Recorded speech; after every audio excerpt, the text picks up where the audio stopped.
Unlock the power of your mind. This is Provocative Enlightenment with Eldon Taylor.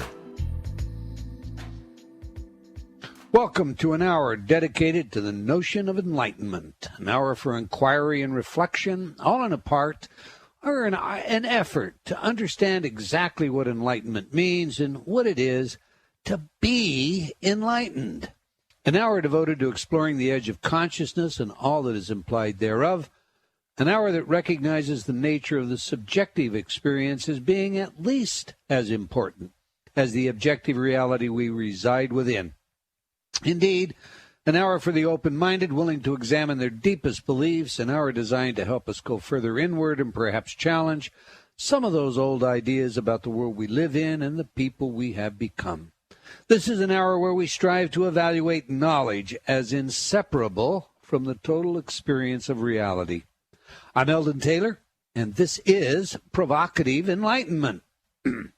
All right, each week, I should say, each year too, I read a few of your letters as our way of paying respect to the importance you play in helping us to shape our show and improve it in every way. Over the holidays, we received many cards and letters, and I want to thank you all for that. Most of the letters were general notes of praise for our show, and I'm truly appreciative.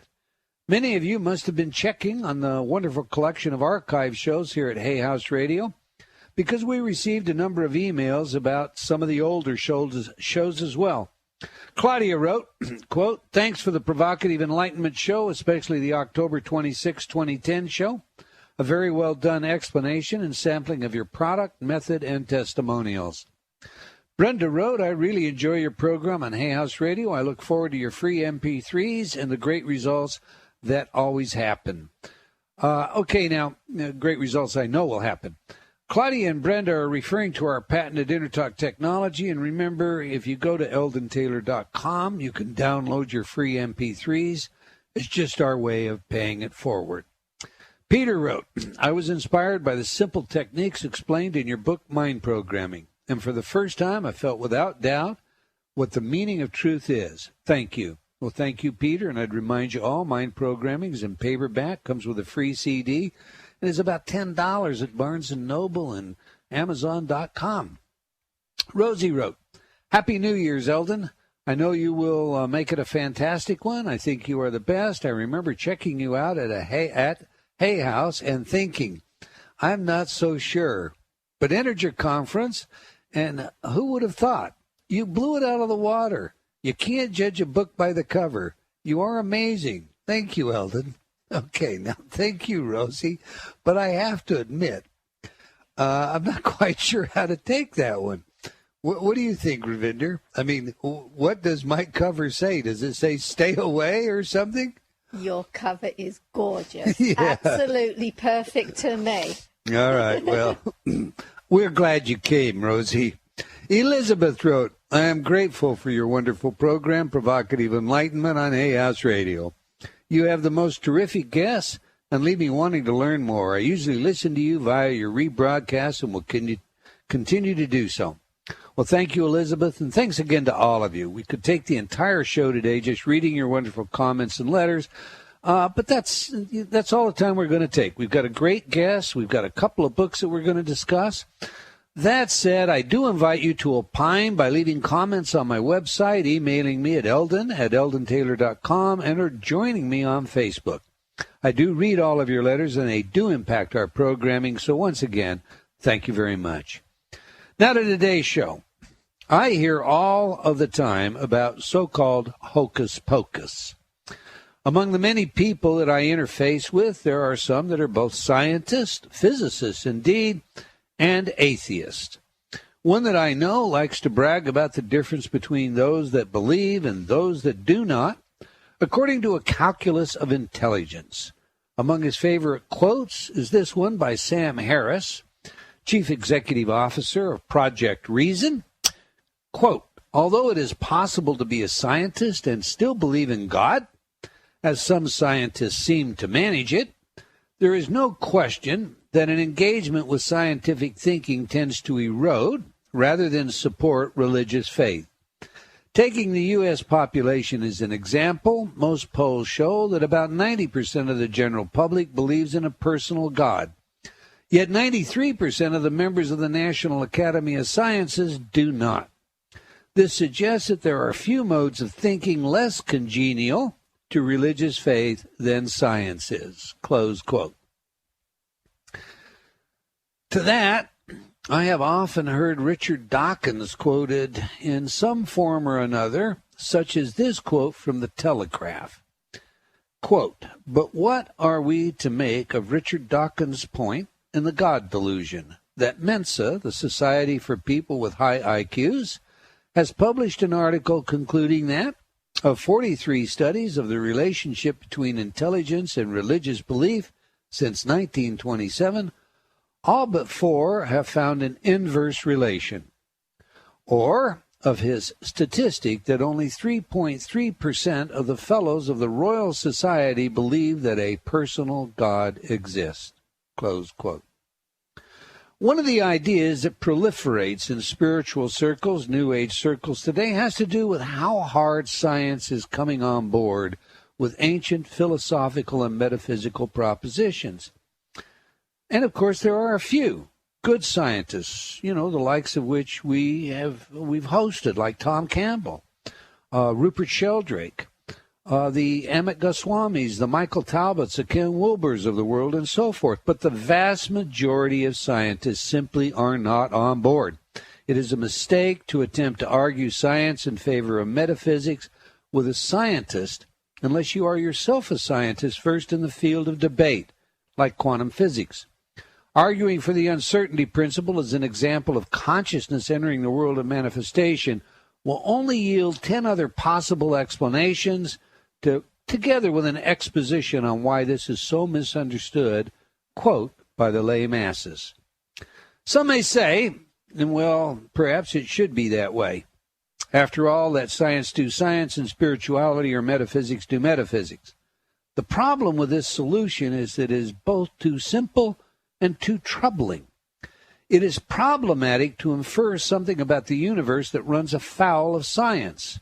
Pope John Paul II pointed this out in his work on the relationship between faith and reason.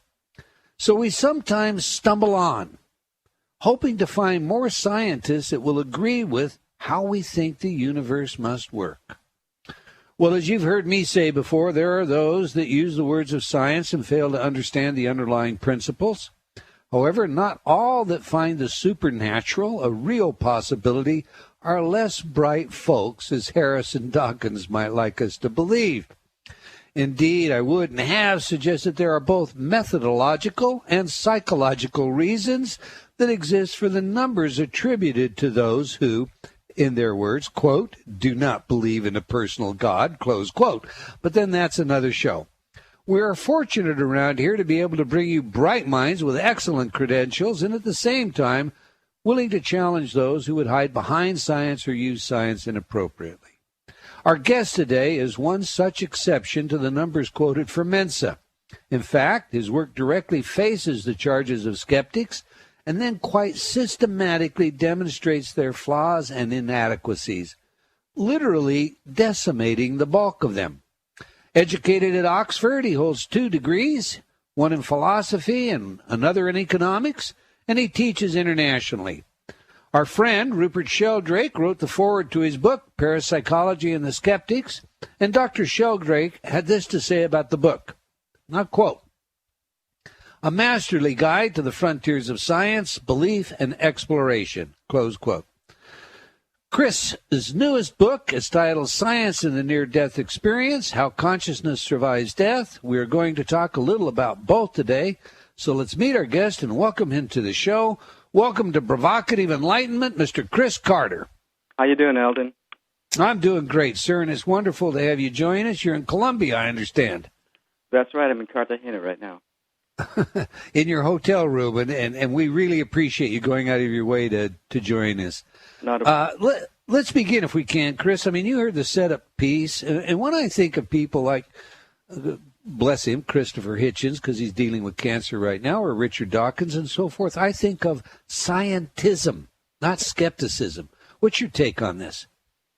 Well, these people call themselves skeptics. They like to use that label, but genuine skepticism involves the process of suspending belief, not the refusal of belief. It's the practice of doubt, not the practice of denial. And so most of these people are not genuine skeptics. They're phony skeptics. Very well said. I'm going to quote you on that one.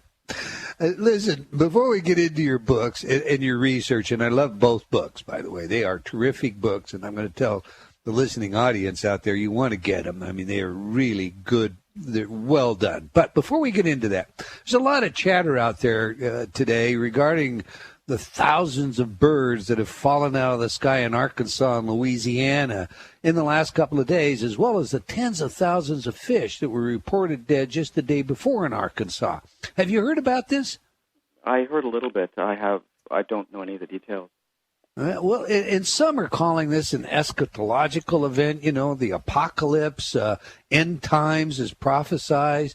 The local establishment claims that the cause is probably some shock, like fireworks with the birds, some disease with the fish, and just a strange coincidence that they've happened together. My friend Nick Beckage, on the other hand, thinks that it might have been caused by HAARP, the High-Frequency Active Auroral Research Program that he affectionately terms the military's Pandora box. And that's because the birds' insides were pulverized and a very strong electromagnetic pulse might be capable of doing that. You're the parapsychology expert. There are a lot of folks that are thinking that this is a parapsychological phenomena. Do you have any opinion or take on this? Well, again, I consider myself a genuine skeptic. In other words, I suspend belief in the absence of evidence. So Good. Given that I know very little about what happened in Arkansas and the other places, I honestly have to say I just don't know. Yeah, I don't either, but it's certainly an interesting question. And I am a skeptic as well, but I think that statement about I must suspend disbelief to believe that fireworks did this is very appropriate here. All right, anyhow. Chris, tell us a little bit about yourself and why you wrote Parapsychology and the Skeptics, and for that matter, why you followed up with your second book, Science and the Near-Death Experience, if you will. Well, I've always been interested in controversial issues in politics and science and in philosophy. And so it was just a natural progression that I would eventually become interested in psychical research and the evidence for life after death. Why I wrote the first book, why I wrote the second book, well, essentially, it all grew out of a lengthy debate that I had a few years ago with a very stubborn and dogmatic, phony skeptic.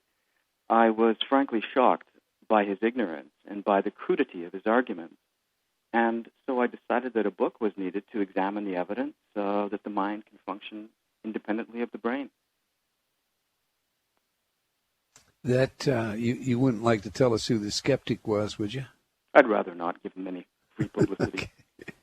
All right. Well, then I'm just going to take on a couple here. Like you, I've had some dealings with many of those that call themselves skeptics that are really just closed-minded. I mean, they have their agendas, like Paul Kurtz and Prometheus Press, as well Absolutely. as PsyCop and the Skeptical Inquirer. So, and they're very open. And indeed, I have quoted some of their materials in my books because, it is their stated tactic that a good belly laugh is worth 1,000 syllogisms. And so if they can discredit you through some approach of that nature, that's the way they are to deal with it as opposed to deal with the facts. And I know that you're familiar with some of their fudging of numbers and other things, supposedly. But what's your take on these people? And give us, if you will, a good working definition of how you have used the word skeptic in your book.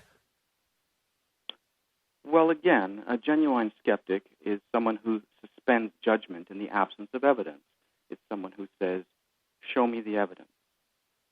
A phony skeptic is somebody who starts off with a conclusion and then denies the evidence. Essentially, I argued that the debate over psychic phenomena such as telepathy and the debate over the existence of the near-death experience as a genuine separation of mind from body is not primarily about evidence. Most of these so-called skeptics simply ignore the evidence. When they can't ignore it, they dismiss it. And when they can't dismiss it, they try to suppress it. I give several examples of this in my first book, Parapsychology and the Skeptics. The problem is that the evidence conflicts with their preconceived ideas of how the world works. And as such, it arouses strong passions in many of them. We tend to view our opinions as possessions, and it's much easier to dismiss the evidence rather than change one's deeply held beliefs. Okay, you quote Schopenhauer in the very beginning of Parapsychology and the Skeptics. The quote goes, truth passes through three stages. First, it is ridiculed. Second, it is violently opposed. Third, it is accepted as self-evident. How does that relate to parapsychology, and what stage do you think we're in today? Probably in stage 2, moving into stage 3. You have to remember, you mentioned the majority of scientists before. It may very well be the majority of working scientists are leery or somewhat skeptical of the claims of organized religion. I mean, many of the claims of organized religion have been shown to be false or overly simple. But as I mentioned in my first book, several surveys have shown that most scientists accept the likely existence of psychic abilities such as telepathy. I personally know of several neuroscientists who are almost convinced that the near-death experience is a genuine separation of mind from body. You have to remember, as Rupert Sheldrake will tell you himself, most scientists are curious and open-minded.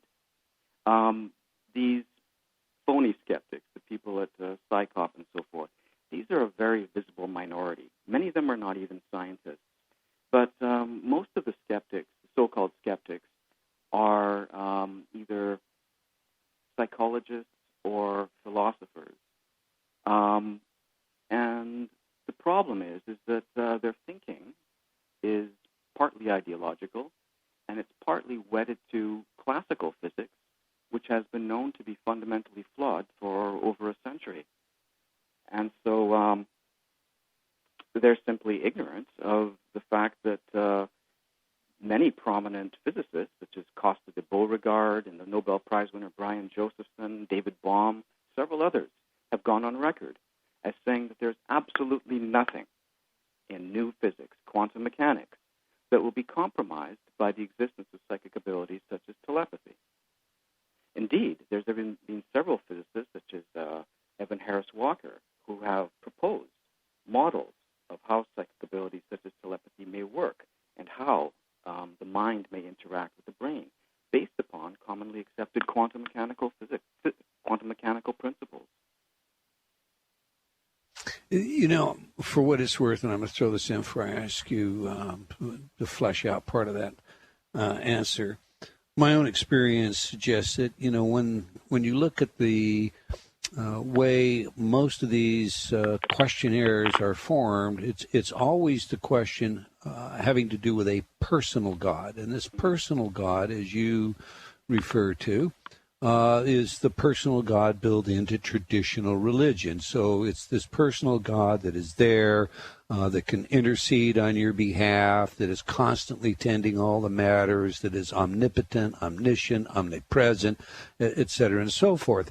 And when you do take that apart, it is very difficult for a thinking person to accept that as an overall definition. And so the question itself is posed in such a way that it predisposes the response. And then there's also a good deal of peer pressure that has to do with the environment. Skeptical Inquirer has a wide distribution, and it's on every major campus in America. So there is a certain amount of hesitation to come forward, if you will, with your beliefs. That's been my experience. Would that face with what you have yourself experienced, Chris?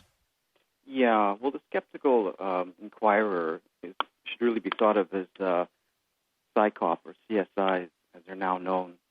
CSI, organ of propaganda. Right. I mean, one of the editors of the book was quoted in my first book as writing that the purpose of Skeptical Inquirer is not to consider the best evidence for anomalous claims, but rather to argue against them.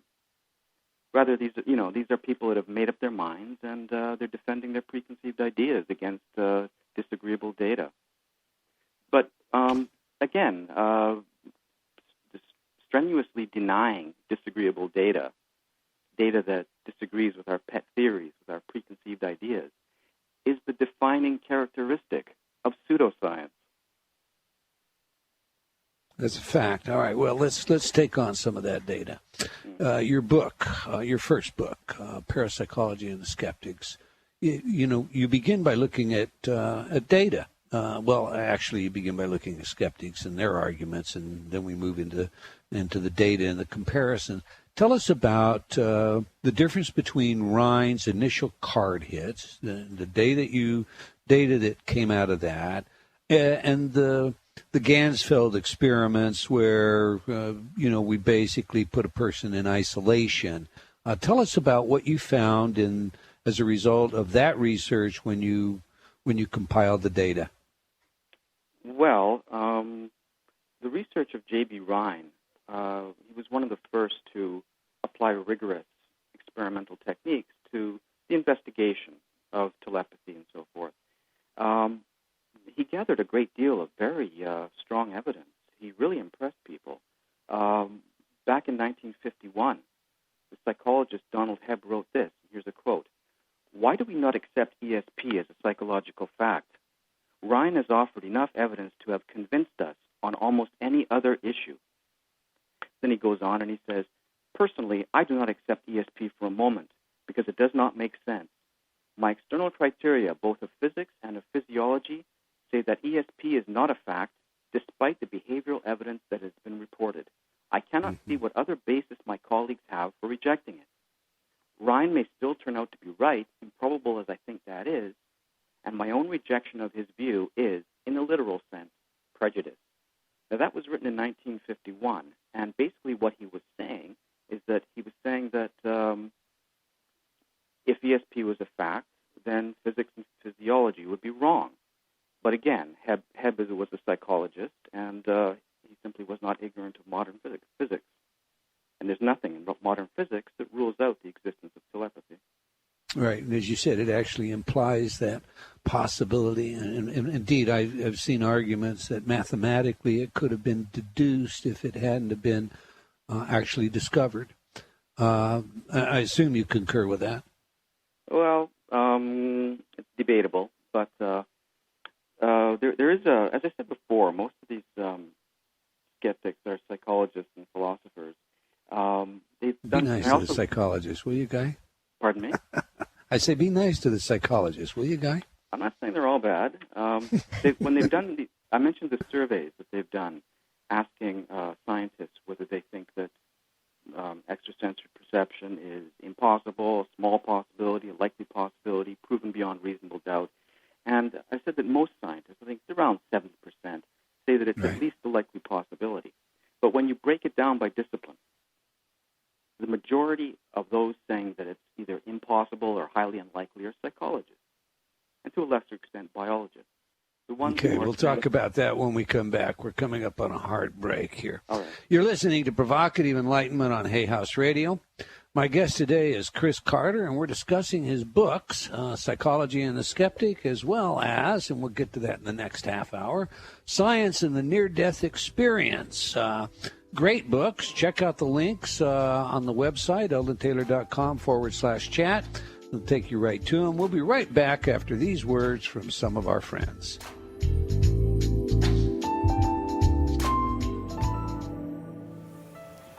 Every day, every moment, we face choices. Yet, how many of those choices are truly our own? Are you ready to step onto the path of discovery? Read Eldon Taylor's New York Times bestseller, Choices and Illusions, now revised, updated, and expanded. Eldon combines provocative information, scientific research, and his own life's journey into a powerful message that we have the power to change. All we must do is be willing to choose to take the chance and change. Get your copy today from all bookstores.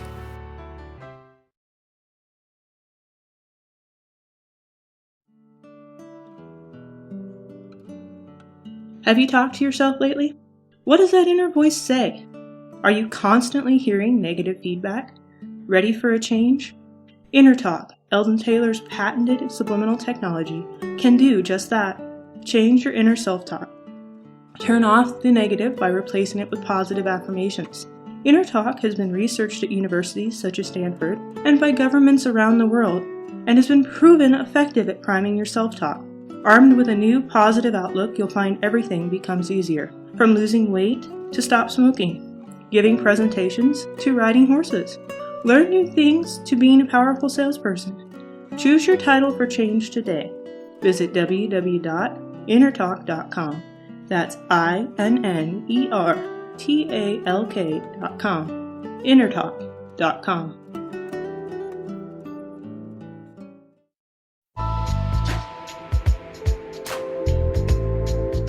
Unlock the power of your mind. This is Provocative Enlightenment with Eldon Taylor. Welcome back. If you just joined us, we're discussing two books by Chris Carter, Parapsychology and the Skeptic, and his all-new Science and the Near-Death Experience. But before we get back to today's show, I want to invite you to like our all-new Facebook fan page for Provocative Enlightenment Radio. Go to Facebook, please, and join us there. That's where we're going to do all of the announcing for what's coming up on Provocative Enlightenment, and you not only receive special announcements, but we're going to have some incentives from time to time as our way of thanking you for your support. I would also like to invite you to join me on Facebook while you're there, and of course you can follow me on Twitter. Let's get back to the show. Before the break, indeed just before we went to break, my good guest, Chris Carter, was pointing out that psychologists tend to make up the vast majority of professional atheists, skeptics. Isn't that, did I get that right, Chris? Because I tell you what, I did a quick search on that while we were at break, and I can't find any data to support it.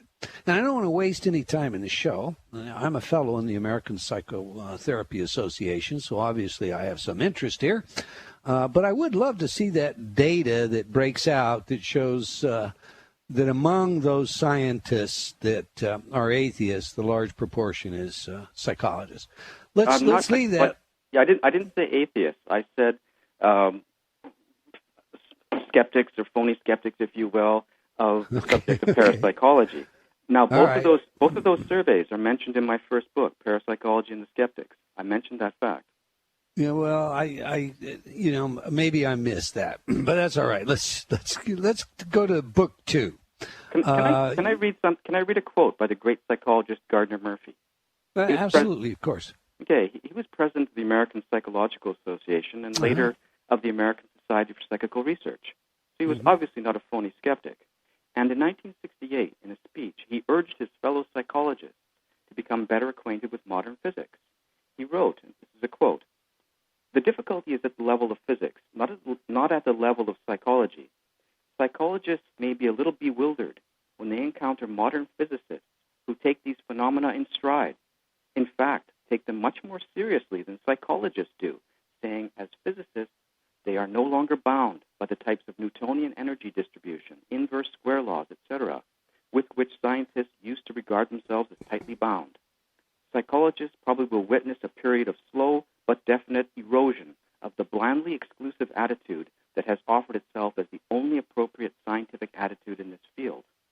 The data from parapsychology will be almost certainly in harmony with general psychological principles and will be assimilated rather easily into the systematic framework of psychology as a science when once the imagined appropriateness of Newtonian physics is put aside and modern physics replaces it."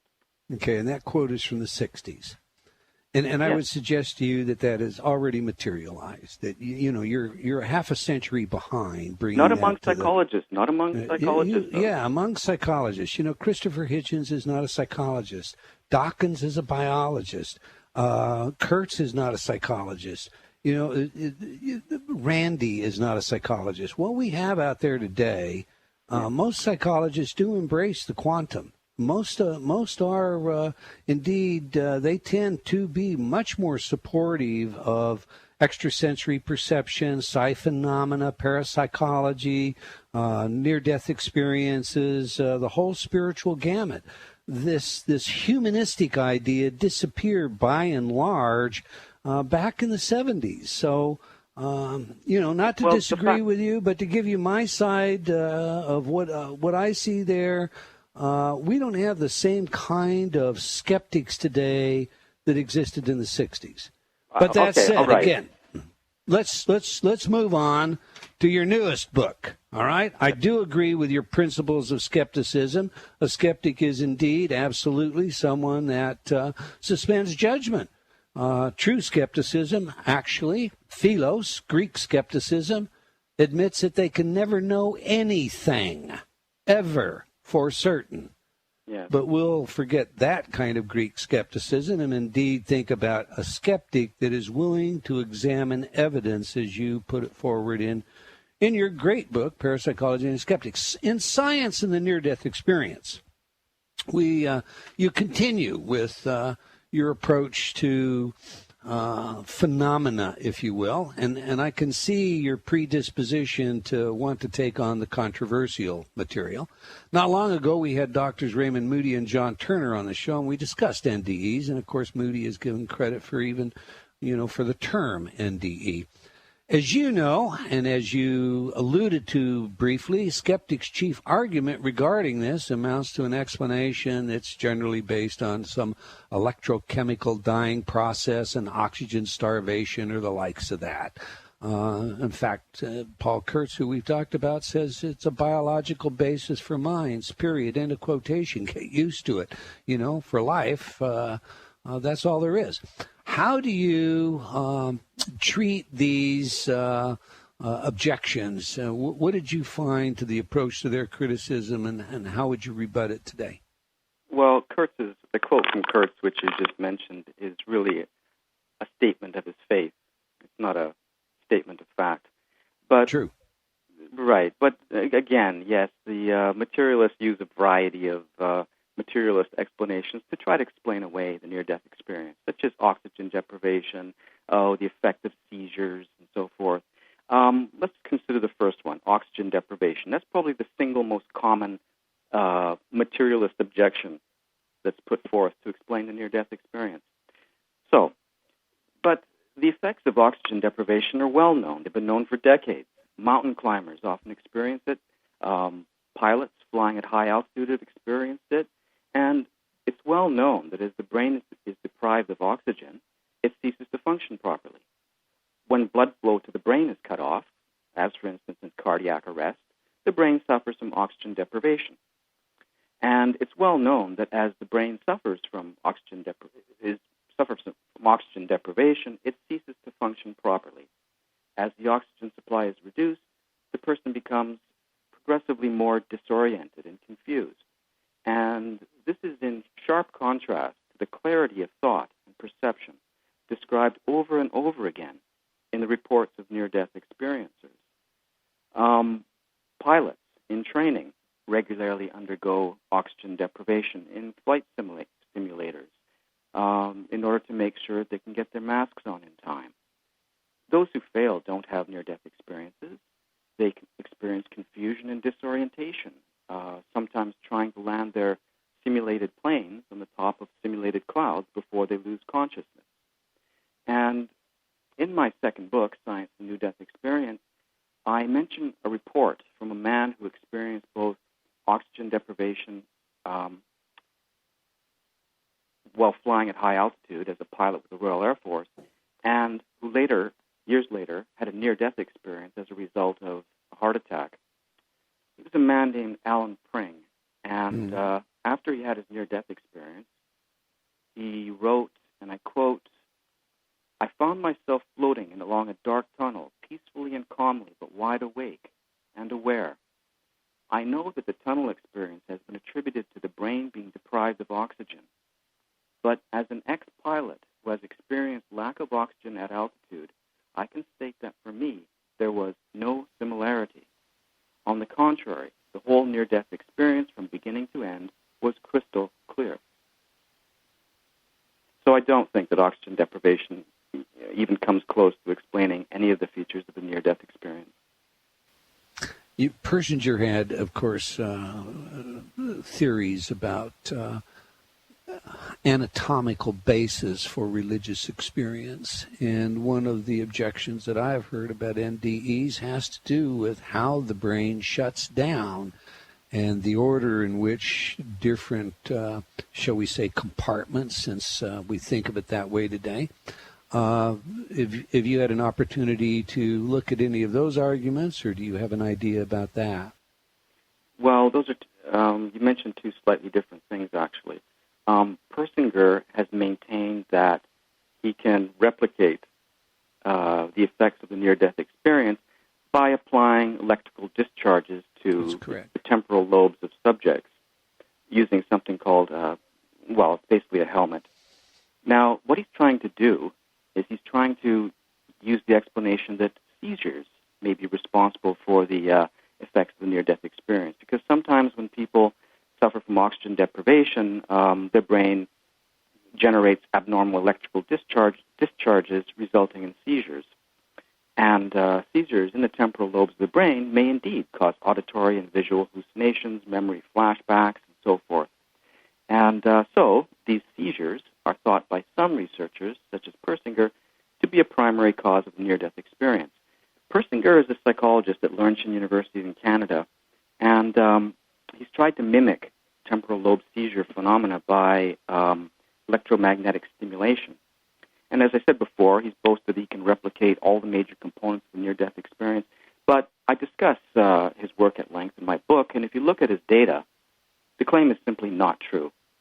The major effects his subjects report are not traveling down a tunnel, leaving their body, meeting deceased relatives, hearing beautiful music, or anything like that. Rather, they're tingling sensations and vibrations. I happen to have one of those God helmets, and it just simply gives you a headache, but okay. Well, and not only that, but I'd like to discuss this a little bit further. In 2004, Persinger's research was dealt a serious blow when a team in Sweden attempted to replicate his findings using equipment borrowed from his lab. Right. And what they did, it was a team headed by a fellow named Per Gonquist. They tested 89 undergraduate students, some who were exposed to the magnetic field, wearing the helmet, and some who were not. In other words, sometimes the helmet was turned on, sometimes it wasn't. They used a double-blind protocol. That is, neither the people running the experiment nor the subjects themselves knew what the experiment was testing and whether any particular subject was part of the test group or the control group. Not only that, they also consulted Persinger's collaborator Stanley Coren to ensure that conditions for replication were optimal. So it was almost a perfect replication, if not completely perfect. So what did they find?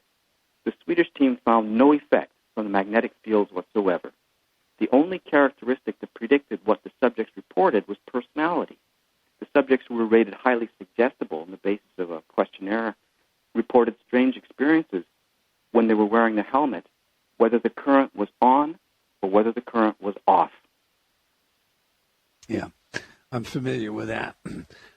When you can I say one more thing in regards to seizures? Oh, of course. Okay, and so, but Persinger's research is an attempt to simulate electrical seizures in the temporal lobe by applying electrical charges. So, but the real question is, how closely do actual seizures resemble the near-death experience? Well, exactly what I was going to ask you. Good. Okay. So in my second book, Science and the Near-Death Experience, I have a quote from a fellow named Ernst Roden. He's the medical director of the Epilepsy Center of Michigan and the professor of neurology at Wayne State University. And here's a quote from Ernst Roden. He writes, "The hallmarks and nuclear components of near-death experiences are a sensation of peace or even bliss, the knowledge of having died, and as a result, being no longer limited to the physical body. In spite of having seen hundreds of patients with temporal lobe seizures during 3 decades of professional life, I have never come across those symptoms as part of a seizure." Pretty well says it, doesn't it? Now listen, Dr. Moody told us about patterns that accompany NDEs, and you're implying some of these patterns as we go along here, the light and the bliss, etc. Have you found that to hold across all cultures? Yes, very much so. In my book, I have a whole chapter dealing with the near-death experience across cultures. I examine reports from China, India, and tribal societies such as the Native American and the Maori in New Zealand. The main similarities across reports from different cultures appear to be out-of-body experiences and encounters with otherworldly realms and their inhabitants. Other features, such as the life review in the tunnel, appear to be culture-specific. Life reviews are found in Western Chinese and East Indian experiences. They don't seem to be reported, or at least not very often, in cultures and societies of hunter-gatherers. Okay. Yeah, okay. I've been hogging all this time. We've got callers, and we've also got many questions out of the chat room. I'm going to go to a chat room question here. Can you ask Chris about his third book, what it will reveal? Now, I understand you have a third book coming, and I was going to say that to the end, but your third book's going to be about children and their memories. Is that not correct? That's not exactly correct. Well, tell us what about your third book and what you believe it reveals about survival. Okay. Well, my second book examined the evidence for survival from near-death experiences and deathbed visions. Deathbed visions being experiences people often have just before they die and they do not come back. I argued at the end of my second book that there are even stronger forms of evidence for survival than the near-death experience and the deathbed visions. So in my third book, I'm going to look at some of these other stronger forms of evidence and critically evaluate them. And that third book, the basis for that evidence, is it going to be what? Reincarnation? Children who remember past lives, apparitions, and alleged communication from the dead via mediums. I see. So you have that one underway? That one will be published in 2011. In 2011, soon. Yes. Let's go to the telephone and take line number one. Bill from Chicago, you're on the air with Chris Carter. How you doing? Good to talk to you again, Eldon. Bill Sweet. And I just Hi, Bill. Hi, howdy. It's very interesting. Good. Good to have you back on the phone. Bill Sweet is a parapsychologist. Chris, do you happen to know Bill? I don't. How you doing, Bill? Pretty good. He's been on our show before, and he's done a fair deal of research. What are your questions, Bill? Well, I was wondering, I've written about skeptics, and it seems to be that people are built that way. Some people seem to come into this world and they're skeptics. They can have an extraordinary experience and still be an skeptic. And I was wondering, two people can see the same phenomenon. They decide to see it one way or another. And I was just wondering if you've run into that. Well, again, I don't consider the people that we're talking about on this show to be genuine skeptics. I consider them to be phony skeptics. Because I think a genuine skeptic is somebody who has an open mind but says, "Wait, I want to examine the evidence before I make up my mind." A phony skeptic is somebody who first makes up their mind and then refuses to be have their position altered by any amount of evidence. I certainly do think that some people are more psychologically predisposed towards this sort of phony skepticism or dogmatic thinking than others. I think to some extent it's a natural human tendency to resist changing one's strongly held opinions. Having said that, I certainly think that some people are more afflicted with that condition than others.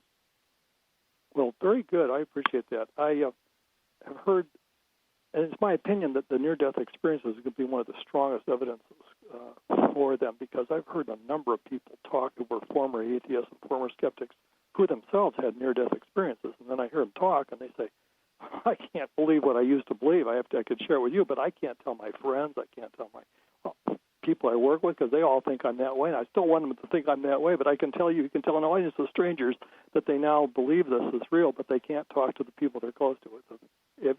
I've seen that many times. That's a strange phenomenon all itself. If you run into that, where somebody will tell a group of strangers they believe in it now because they experience it, but they still can't deal with their own people that are close to them. They can't tell them. No, I can't say that I have come across that, but it wouldn't surprise me. Yeah. But I have, Bill. I have run into. I have a couple of acquaintances that are good. They're good scientists. They're tenured people that, for all intent and purposes, are very cautious. To say it modestly, very cautious around their peers about any kind of statement that has to do with religiosity, spirituality, after life, and so forth. So, and I believe that there is peer pressure that is brought to bear upon them. We dismiss, as a case in point earlier, Skeptical Inquirer, call it out for what it is.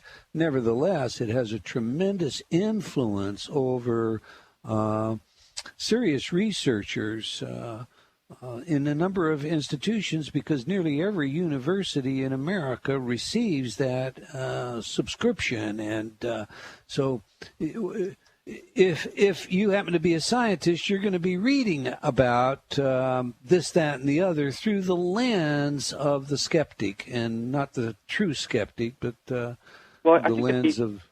Yeah, I think it's easy to overstate the influence of that magazine. There was an article written recently by, I can't remember his name, Guy, should know this. Anyway, there's an article recently, it's written, it's available on the internet, it's called Has Psychop Lost the 30 Years' War? Psychop was founded about 30 years ago, right. And what this fellow did was he examined the evidence for the proportion of people who believe in the existence of things such as telepathy then versus now, to see if Psychop has had any effect. And he mentioned a survey done by Psychop, or CSI as they're now known, just recently. And what they did was they wanted to see if there was a correlation between the amount of education a person has and the likelihood that they will accept the reality of abilities such as telepathy. So they went to various universities and they asked, first-year students, second-year, third-year students, people who had a bachelor's degree, then people who were in master's and PhD programs. And what they found was that there was an inverse correlation. I'm sorry, there was a direct correlation. The more education these students seemed to have, the more likely they were to accept the reality of psychic abilities such as telepathy. And this, of course, you can imagine what Psychop or CSI thought about this. It's very somebody must have gotten something wrong, they thought. Yeah, boy, and I would like to see that one, because that runs contrary to all of the data that's out there, and the data that they like to publish, and the data, for example, that we discussed in the setup piece coming in. Well, I don't think it. The Mensa studies is a case in point. Mensa, the only thing a high IQ indicates is the ability to do well on IQ tests. I mean, seriously, there's even evidence that what IQ tests reward is effectively superficial thinking. Okay, but the minute we say a correlation between intelligence and a belief, we're talking about IQ. No, we're not. IQ is not synonymous with intelligence. The IQ test is misnamed. We don't really know exactly what intelligence is, but it's the ability to solve problems, but it's not the ability to solve trivial problems. Well, ironically, I have a friend who's in Mensa, who's an atheist, and he does believe in psychic phenomena. So I can't believe I'm throwing that out there. One guy, he has all that in him, so that's pretty wild. Right, but my original point was not a correlation between intelligence and belief, a correlation between the amount of education a person has and their likelihood of believing in the existence of abilities such as telepathy. Psychop, CSI, found that positive correlation, which of course greatly dismayed them. And they, of course, came up with all kinds of BS explanations, like perhaps the grad students are smoking more dope and things like that. But Chris, we're out of time. Okay. We're just out of time. Listen, please email me that when you remember the author. I have to find. I want to read that one. Okay. You've been listening to Chris Carter, and we've been talking about two wonderful books. Chris, in 20 seconds, how can our listening audience stay in touch with you? Where's the best place for them to follow you, and where can they get their books? Well, I guess the best place would probably be my second website. It's got a name same as my book, so it's www.scienceandthenear-death-experience.com. My books are also available in Barnes & Noble and, of course, on Amazon. We appreciate you being here today, sir. We've come to the end of another hour of provocative enlightenment, and I want to thank all of you for joining us, and I hope you enjoyed our show, and we truly wish you just the grandest new year. We hope you'll join us again next week, same time and same place. And if you have comments on our show, do let us know. Okay, until next time, wherever you are in the world, remember, believing in yourself always matters.